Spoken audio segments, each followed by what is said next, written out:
Assalamualaikum warahmatullahi wabarakatuh. Pada hari ini kita akan melanjutkan mata kuliah Fisika Dasar 1 dengan masih tentang pokok bahasan, besaran dan pengukuran di bagian ketiga. Nah, di bagian ketiga ini kita akan membahas 3 alat yang digunakan untuk mengukur panjang dari suatu benda, yaitu meter, jangka sorong, dan mikrometer sekrup. Mari kita lihat bersama. Pengukuran. Pengukuran adalah pekerjaan yang sangat penting untuk mengetahui data secara pasti. Dalam fisika, pengukuran memegang peranan yang teramat penting. Pengukuran adalah kunci kemajuan ilmu pengetahuan dan teknologi. Teori apapun yang dikembangkan dalam fisika maupun bidang ilmu lain harus dapat dibuktikan dengan pengukuran. Jika teori tidak sesuai dengan hasil pengukuran, maka teori tersebut ditolak. Nah, kalau di dunia fisika atau dunia matematika, tentunya pengukurannya berkaitan dengan angka. Tetapi untuk teori-teori di luar daripada itu, bisa jadi dengan pengukuran yang lain-lain sebagainya. Oke, lanjut saja.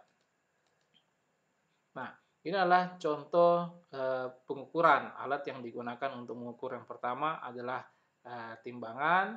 Nah, ini dia pengukuran untuk dari obat botol ke jarum suntik, dia berapa mili. Ini dia pengukuran berapa panjang, lebar, dan tebalnya. Dan ini contoh pengukuran untuk tensi, untuk darah. Seperti yang telah dijelaskan sebelumnya, pengukuran pada dasarnya adalah membandingkan nilai besaran fisis yang dimiliki benda dengan nilai besaran fisis alat ukur yang sesuai. Jadi, dalam setiap pengukuran diperlukan alat ukur yang sesuai. Misalnya untuk ukur panjang, ya sudah kita menggunakan alat ukur untuk panjang. Jangan kita mau mengukur panjang, tapi kita gunakan bukan alat ukur untuk panjang. Contohnya kita mau mengukur panjang meja, tetapi kita menggunakan alat untuk contohnya air. Nah, itu kan akan berbeda. Seharusnya milimeter atau meter, nah nanti jadi mililiter. Atau selanjutnya, pengukuran besaran panjang memerlukan alat ukur panjang. Pengukuran besaran massa memerlukan alat ukur massa, dan sebagainya. Pada bagian selanjutnya, kita membahas secara detail beberapa jenis alat ukur sederhana dan cara penggunaannya. Pengukuran panjang. Kita akan membahas beberapa macam alat ukur panjang, beserta cara penggunaannya. Alat ukur yang akan kita bahas adalah mistar, jangka sorong, dan mikrometer sekrup. Alat-alat tersebut memberikan ketelitian pengukuran yang berbeda. Yang paling teliti adalah mikrometer sekrup, kemudian diikuti jangka sorong, dan yang kurang teliti adalah mistar. Kita juga mendefinisikan besaran yang dinamakan nilai skala terkecil atau disingkat NST. NST suatu alat ukur adalah jarak antara dua skala berdekatan pada alat ukur. Nah, yang bagaimana yang dimaksud dengan dua skala berdekatan pada alat ukur nanti akan saya perlihatkan. Gambar 2.6 dan 2.7 adalah NST sejumlah alat ukur. Nah, nanti akan saya perlihatkan gambarnya. Alat ukur dengan NST sangat kecil merupakan alat yang sangat presisi. Biasanya semakin kecil NST alat ukur, makin presisi. Maka makin mahal harga alat tersebut. Alat dengan NST kecil juga merupakan alat yang sensitif. Makin kecil NST, maka makin sensitif alat tersebut. Nah, contohnya gambar 2.6 neraca analitik digital. Nah, dari gambar ini berdasarkan skala yang terlihat, kita simpulkan bahwa NST-nya adalah 0,00001 gram. Nah, di sini di alatnya terbaca 0,00000. Nah, jadi ini kita simpulkan bahwa dia ini bukan 0 semua, tetapi di ujungnya itu ada 1. Jadi 0,00001. Nah, ini sangat sensitif sekali karena apa? Sedikit saja tiupan udara bisa mempengaruhi daripada pembacaan daripada alat ini. Nah, makanya di neraca ini dia dipasangkan penghalang di sini. Biasanya itu kaca-kaca. Nah, apakah kaca ataupun dari yang berbahan plastik. Intinya dia eh, dijauhkan daripada udara bebas. Karena ini sangat sensitif sekali. Oke, selanjutnya. Nah, ini gambar 2.7 untuk gelas ukur. Berdasarkan skala yang terlihat, kita simpulkan bahwa NST-nya adalah 1 ml. Nah, ini dia. Garis-garis ini adalah dua skala yang berdempetan. Nah, ini sampai 100 mili. Jadi dia ada 100 garis yang seperti ini. Nah, nanti kita akan lihat lagi alat ukur lainnya. Nah, kita masuk ke mistar. Mistar yang sering kita pakai memiliki skala terkecil 1 mm. Cara mengukur dengan mistar atau meteran sangat sederhana, yaitu yang bagian A, tempatkan satu ujung mistar tepat sejajar dengan salah satu ujung benda yang akan diukur. Yang bagian B, baca skala pada mistar yang berhimpitan dengan ujung kedua benda. Skala tersebut mengungkapkan panjang benda yang diukur. Tentunya kita tidak asing lagi dengan alat ukur yang satu ini, yaitu mistar. Kita sering menggunakan untuk mengukur sesuatu yang pendek. Atau kalau untuk sesuatu yang panjang, kita bisa menggunakan meteran roll. Entah itu yang panjang 25, 50, 100, dan sebagainya. Nah, ini dia contoh pengukuran dengan menggunakan mistar. Nah, tadi dihitung skala yang berhimpitan. Jadi, ini kalau mengukur panjang dari buku, yang berhimpitan itu ujung buku ini sama yang skala yang ada di mistar. Dia menunjukkan angka berapa. Nah, situ yang dimaksud dengan berhimpitan. Sama ini pengukur ketebalan daripada buku. Nah, ini berhimpitannya di mana? Nah, ini ujung bukunya. Nah, dia berhimpitan di mana? Di meteran, di mistarnya. Oke, lanjut. Kita masuk ke jangka sorong. Alat ukur panjang yang lebih teliti adalah jangka sorong. Jangka sorong dapat mengukur hingga ketelitian 0,1 mm. Bahkan, jangka sorong terbaru dapat mengukur hingga ketelitian 0,02 mm. Cara penggunaan jangka sorong ada yang mudah dan ada yang agak sulit. Jangka sorong jenis lama seperti pada gambar 2.9 nanti akan diperlihatkan memiliki skala goresan pada bagian yang digeser. Nanti akan diperlihatkan. Skala ini sering disebut skala Nonius atau Vernier, tapi nanti di slide selanjutnya kita akan menyebut dia Nonius saja. Ketika menentukan panjang benda, maka dua skala harus dibaca sekaligus. Nah, skala apa yang dimaksud ini dua skala? Yaitu ada yang namanya skala utama dan juga skala Nonius. Nah, ini adalah gambar jangka sorong jenis lama. Nah, ini ada rahang tetap bagian atas, jadi ini tidak bergerak. Sementara untuk rahang geser bagian atas, ini akan bergerak maju mundur. Nah, untuk bagian atas ini digunakan untuk mengukur diameter daripada permukaan yang lubang. Seperti diameter gelas, botol, dan lain-lain sebagainya. Nah, ini skala Noniusnya dalam satuan inci, ini bagian atas. Nah, kalau mengukur diameter, kita menggunakan yang di atas, skala Noniusnya.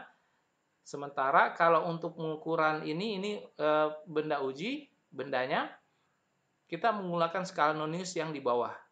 Skala Noniusnya itu satuannya milimeter. Nah, ini rahang tetap bagian bawah, sama bagian atas tadi dia tidak bergerak. Yang bergerak adalah bagian bawah ini, rahang geser bagian bawah. Ini ada penguncinya. Setelah kita memasukkan sampel benda uji, kita kasih rapat sekali, setelah itu kita kunci. supaya nanti tidak bergeser lagi daripada ukuran yang ada di sini. Benda ujinya masih tetap di sini atau bisa juga kita lepas. Nah, ini adalah alat bantu gesernya yang ini. Nah, biasanya bagian jempol yang dipasangkan di sini untuk membuat dia maju ataupun dia membuat mundur. Nah, ini skala utama dalam satuan milimeter, sementara yang di atas skala utama untuk satuan inci. Nah, ini tangkai pengukur kedalaman. Nah, ini untuk mengukur kedalaman gelas, botol, dan lain sebagainya. Ini masih bisa panjang sampai ke belakang. Nah, nanti juga ada goresan-goresannya. Oke, lanjut. Nah, ini adalah jangka sorong digital. Nah, ini yang paling mudah digunakan. Karena apa? Langsung terbaca ukurannya berapa. Nah, kalau seperti ini, dia terbaca 0,425 mm. Oke, yang berbeda hanya di sini saja angkanya. Jadi otomatis muncul. Kita akan mempelajari cara membaca jangka sorong jenis lama. Jangka sorong tersebut memiliki skala nonius berupa goresan pada bagian yang digeser. Cara membaca skala jangka sorong tersebut sebagai berikut. Nah, nanti kita akan singgung sedikit tentang jangka sorong yang lainnya, bukan hanya jenis lama, tetapi juga yang digital dan juga yang jangka sorong jarum. Tapi itu tidak sebanyak dari jangka sorong jenis lama pembahasannya.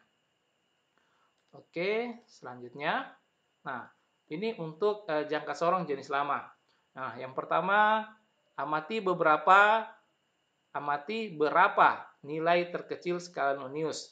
Nah, lihat gambar 2.11a, B, dan C. Nanti akan saya perlihatkan gambarnya.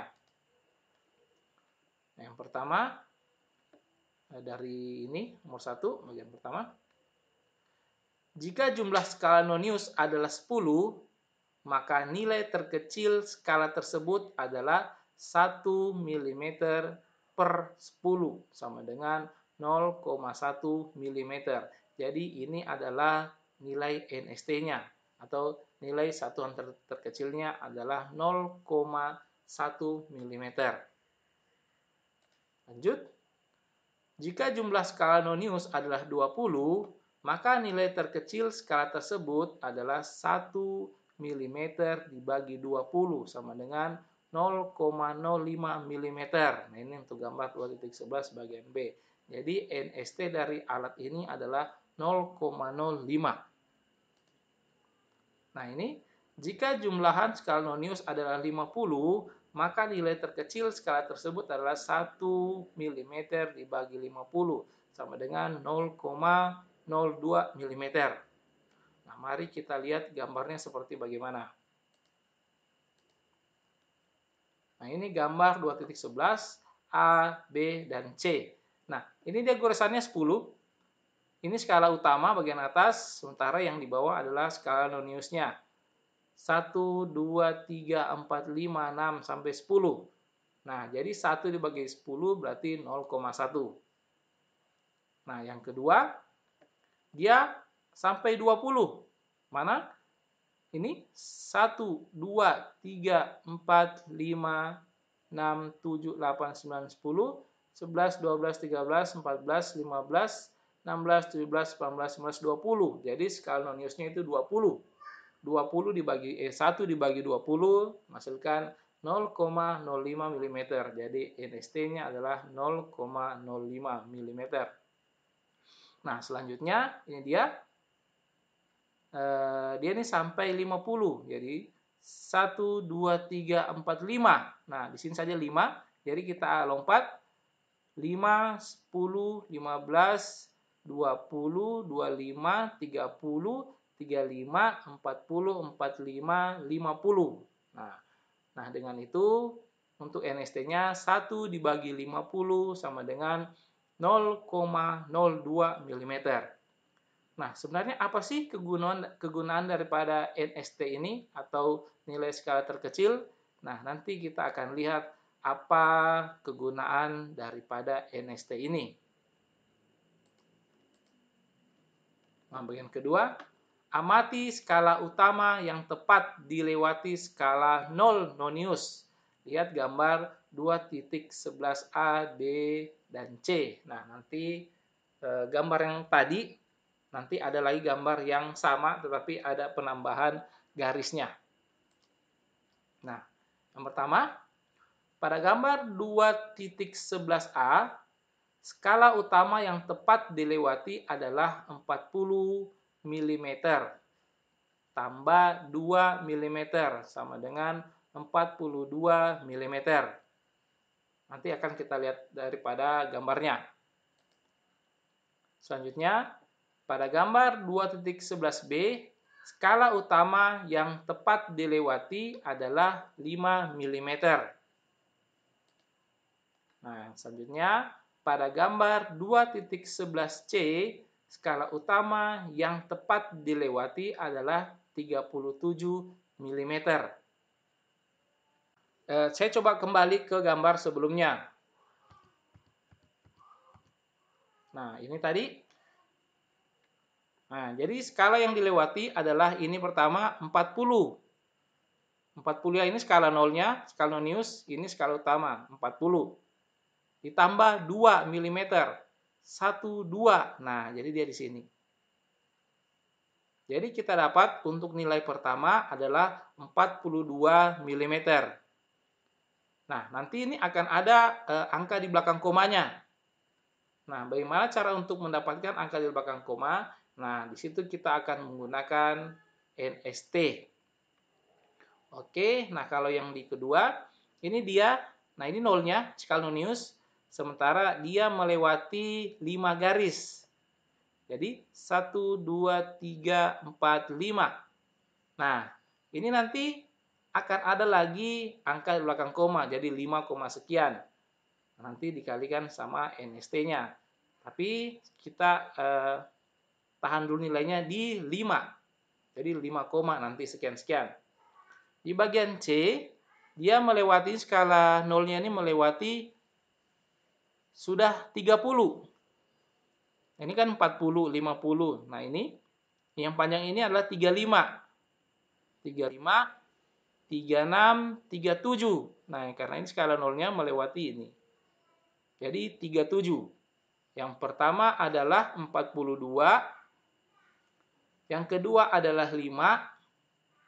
Sementara yang ketiga adalah 37. Nah, untuk selanjutnya kita akan melihat berapa angkanya di belakang koma. Oke. Ini tadi sudah.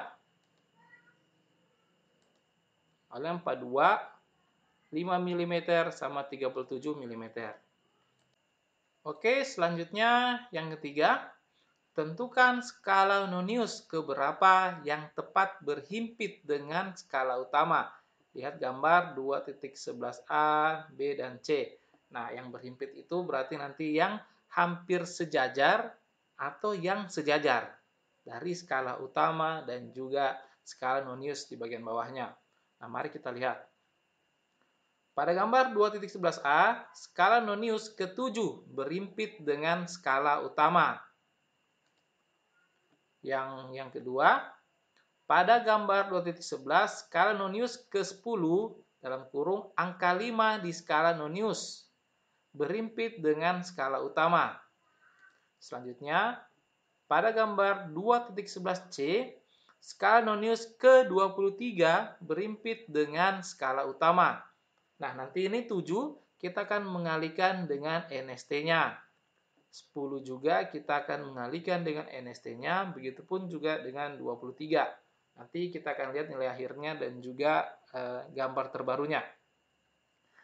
Kita lanjut ke bagian 4. Hitung kelebihan panjang yang dinyatakan oleh skala nonius. Nah, ini tadi. Yang pertama, kelebihan panjang adalah 7 dikali 0,1. Nah, ini skala noniusnya. Ini adalah NST-nya, sama dengan 0,7 mm. Selanjutnya, kelebihan panjang adalah 10, skala noniusnya, dikali 0,05. Ini nilai NST-nya, sama dengan 0,50 mm. Dan selanjutnya, pada gambar 2.11c, kelebihan panjang adalah 23. Skala nonius dikali dengan NST-nya sama dengan 0,46 mm. Dan langkah yang terakhir, langkah kelima, panjang benda yang diukur adalah panjang yang ditunjukkan skala utama bagian atas ditambah kelebihan panjang yang ditunjukkan skala nonius di bagian bawah. Nah, gambar yang pertama, panjang benda 42 mm ini adalah skala utamanya ditambah 0,7. Nah, ini adalah hasil dari skala nonius dikali NST. Jadi, panjang benda untuk di alat ukur yang pertama adalah 42,7 mm. Bagian kedua, pada gambar 2.11b, panjang benda sama dengan 5 mm untuk skala utama ditambah 0,5 mm hasil dari perkalian skala nonius dikali NST. Sehingga hasil dari panjang benda yang diukur untuk alat kedua 5,50 mm. Dan alat yang terakhir, panjang benda sama dengan 37 mm untuk skala utama ditambah 0,46 hasil dari perkalian skala nonius dengan NST. Dan hasilnya adalah 37,46 mm. Nah, untuk gambar jelasnya seperti gambar ini. Ini dia. Untuk skala utama yang alat pertama adalah 7. Nah, kita lihat. Bukan 7. 42. Ini 40. 41, 42. Dan skala noniusnya 1, 2, 3, 4, 5, 6, 7. Di 7 dikali dengan NST-nya. Dikali tadi 7 dikali 0,1. Jadi hasilnya 0,7. Sehingga untuk alat ukur yang pertama panjangnya adalah 42,7 mm. Sementara untuk alat yang kedua, skala utamanya menunjukkan 5, yaitu 1, 2, 3, 4, 5 dari skala 0. Nah, kita cari skala noniusnya, kita dapatkan yang sejajar atau hampir sejajar. Nah, ini tadi tidak sejajar, tapi hampir sejajar dibandingkan dengan garis yang lain. Sementara kalau ini kita lihat ini sejajar. Kita dapatkan di angka 5. Nah, 1, 2, 3, 4, 5, 6, 7, 8, 9, 10. 10 dikali 0,05 hasilnya 0,50 mm. Jadi untuk alat yang kedua, panjang daripada sampelnya adalah 5,50 mm. Dan alat yang ketiga, nah, dia itu nilainya 37 untuk di skala utama. Ini 40. Nah, ini di sini adalah 30, ini 35, 36, 37 untuk skala utama.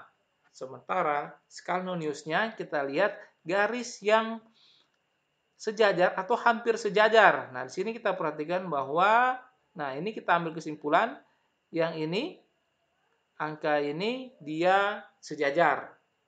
Nah, setiap lompatan dari 0, 1, 2, dan seterusnya itu kelipatan 5. Jadi, 5, 10, 15, 20, 21, 22, 23. 23 kita mengalihkan dengan NST-nya, yaitu 0,02. Jadi, hasil daripada ini 23 dikali 0,02 sama dengan 0,46. Jadi panjang benda uji di alat yang ketiga adalah 37,046. Nah, jadi seperti itu cara untuk mengukur panjang benda dengan menggunakan 3 jangka sorong yang berbeda adalah NST-nya.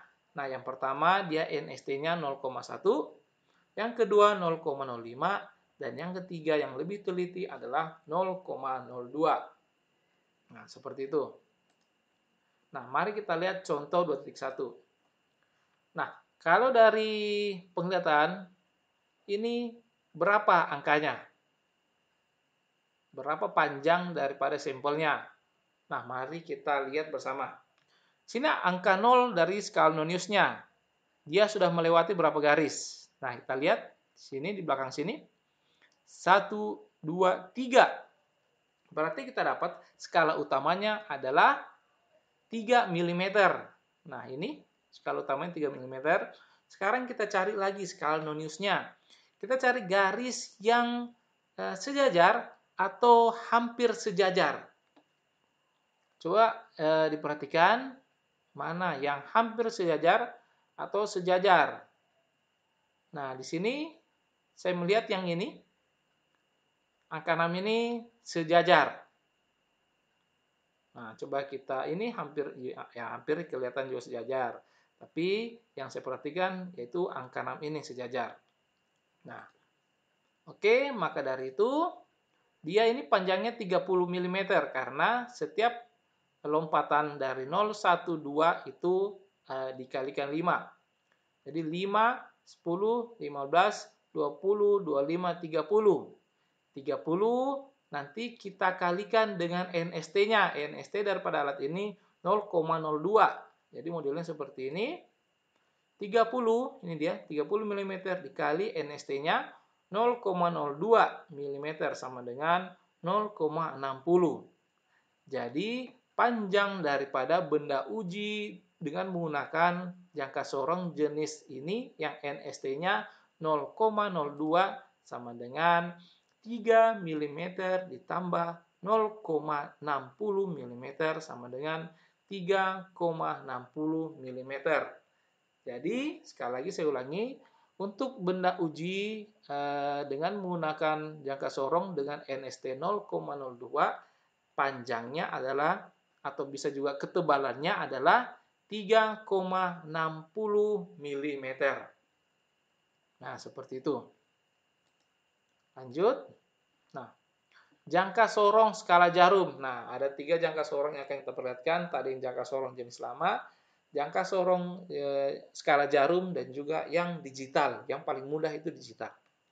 Nah, coba kita lihat sepintas saja untuk jangka sorong skala jarum. Penggunaan jangka sorong skala jarum dan skala digital lebih mudah dibandingkan tadi yang sebelumnya. Untuk jangka sorong dengan skala jarum, cara pembacanya sebagai berikut. Yang pertama, amati skala utama yang tepat dilewati penggeser nonius, sama dengan sebelumnya. Yang kedua, amati jumlah skala jarum.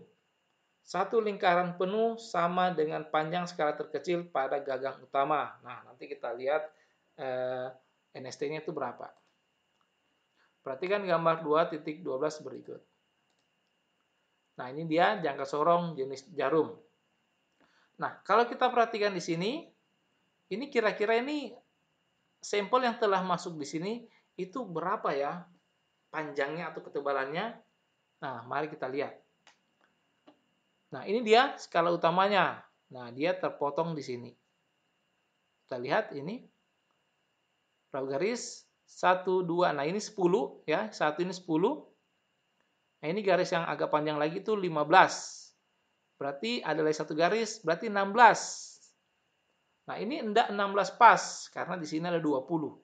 Coba dia di 0, itu pasti 16,00 mm. Tetapi karena jarumnya seperti ini di angka 20 menunjukkan angka 20, berarti ada koma di belakangnya. Nah, berarti sini kita dapatkan nilainya 16, nah ini 20 kita kalikan dengan NST-nya yaitu 0,05. Ini dia NST-nya. Ini ada NST-nya 0,01. Nah, 20 dikali dengan 0,01 hasilnya berapa? Nah, hasilnya 0,2. Jadi alat jangka sorong jenis jarum ini menunjukkan nilai 16,20. Nah, ini dia nilainya 16,20. Ini skala utamanya 16. Ini adalah skala noniusnya yang hasil perkalian dari NST daripada alat ini. Oke, ini sepintas saja untuk jangka sorong skala jarum. Nah, untuk selanjutnya, nah ini dia, jangka sorong digital. Ini yang paling mudah, karena kita tinggal memasukkan saja, ini berapa ukurannya, dari diameter kah, atau panjang atau ketebalan, angkanya akan langsung muncul. Nah, dari diameter koin ini nilainya adalah 25,75 mm. Nah, sama untuk diameter daripada botol. Nah, di sini bagian atas, maka kita tinggal ukur, maka akan muncul nilainya di sini. Nah, itu sangat mudah sekali. Dan harganya tentunya lebih mahal daripada yang sebelumnya.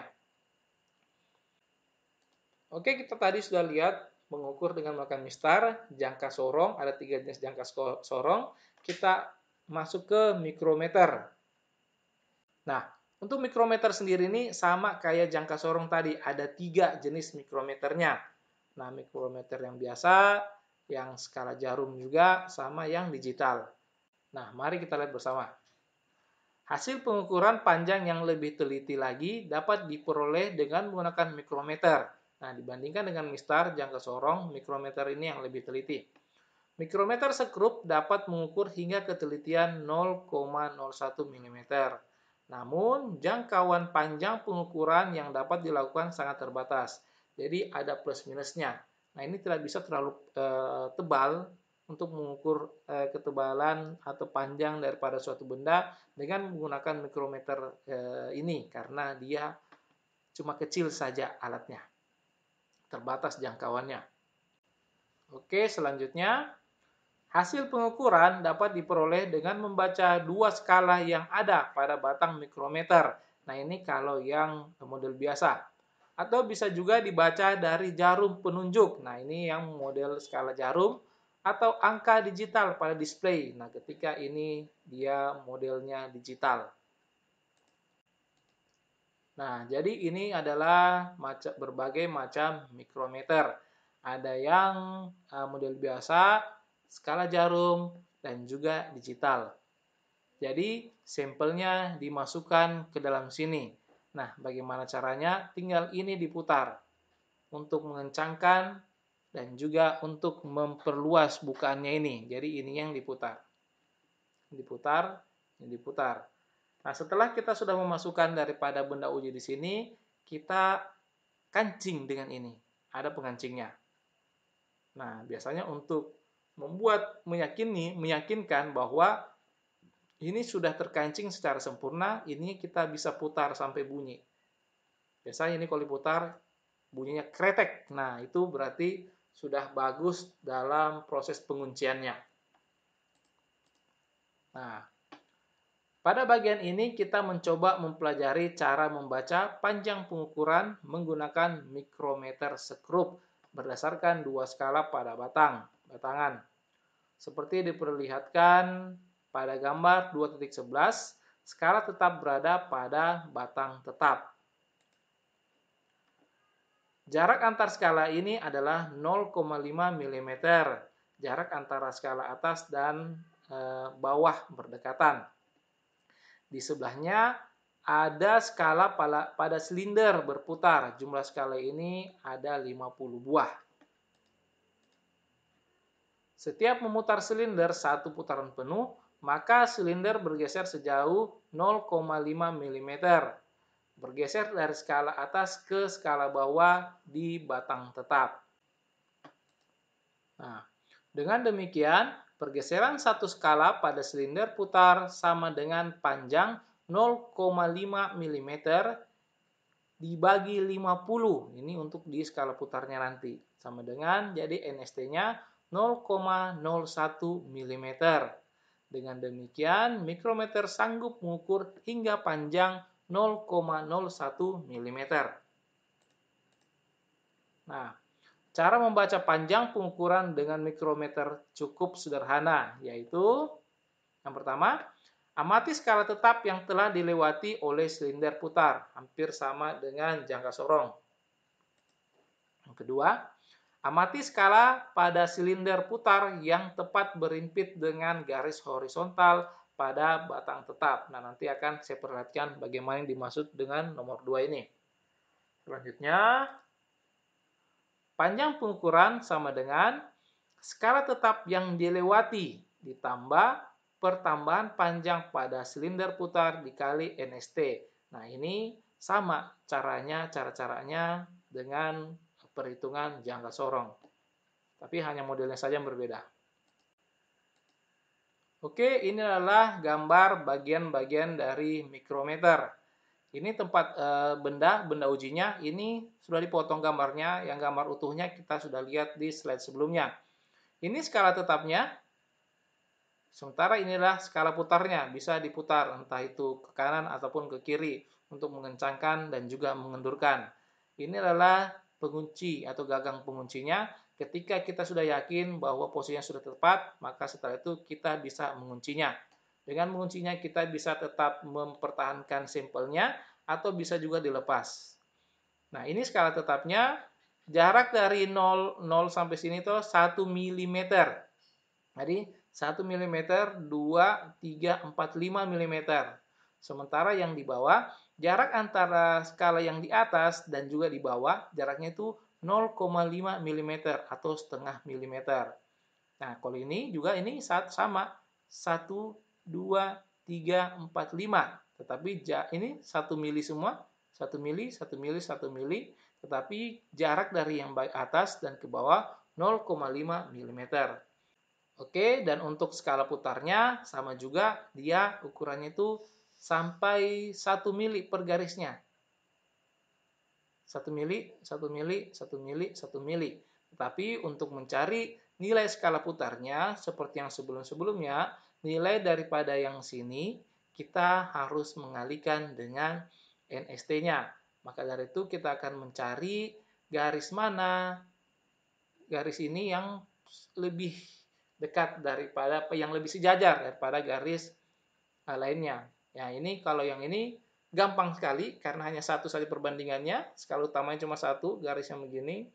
Nah, agak susah kalau yang menggunakan jangka sorong karena bagian atas itu banyak sekali garis, di bawah juga banyak garis dan kita harus jeli melihat garis mana yang sejajar atau hampir sejajar. Nah, kira-kira kalau dengan model seperti ini, berapa ketebalan daripada benda ujinya? Nah, mari kita lihat sama-sama. Nah, di sini kita lihat skala putarnya, dia melewati angka 5. Nah, ini bagian bawah juga dia lewati. Nah, perlu diketahui bersama, jarak antara yang atas dan di bawah itu adalah 0,5. Jadi, kita dapatkan untuk skala utamanya atau skala tetapnya 5,5 mili. Nah, 5,5 mili. Selanjutnya, kita lagi cari di angka untuk skala noniusnya atau skala putarnya. Nah, di sini kita lihat, nah, ini hampir sejajar. Berarti ini 25, 26, 25, 26, 27, 28. Berarti 28. 28 mm kita kalikan dengan NST-nya. Jadi 28 dikali 0,01 mm hasilnya sama dengan 0,28. Jadi 5,5 ditambah 0,28 hasilnya adalah 5,78. Hasil penjumlahan dari 5,5 ditambah 0,28. Jadi ketebalan daripada sampel yang di sini adalah 5,78 mm. Nah, saya rasa itu saja tadi contoh cara pengukuran dengan menggunakan mistar, jangka sorong, dan juga mikrometer skrum. Nah, tadi untuk mistar simpel saja, tidak terlalu banyak karena kita sudah sering mengukur dengan menggunakan mistar. Tapi untuk jangka sorong dan mikrometer skrup, saya kira sangat jarang. Oke, saya rasa cukup saja perjumpaan kita untuk hari ini. Nah, untuk selanjutnya kita akan membahas lagi materi yang lain lagi. Oke, saya rasa cukup saja pertemuan kali ini. Mudah-mudahan apa yang saya sampaikan ini dapat bermanfaat bagi kita semua, terlebih lagi bagi saya pribadi. Lebih dan kurangnya mohon dimaafkan. Wassalamualaikum warahmatullahi wabarakatuh.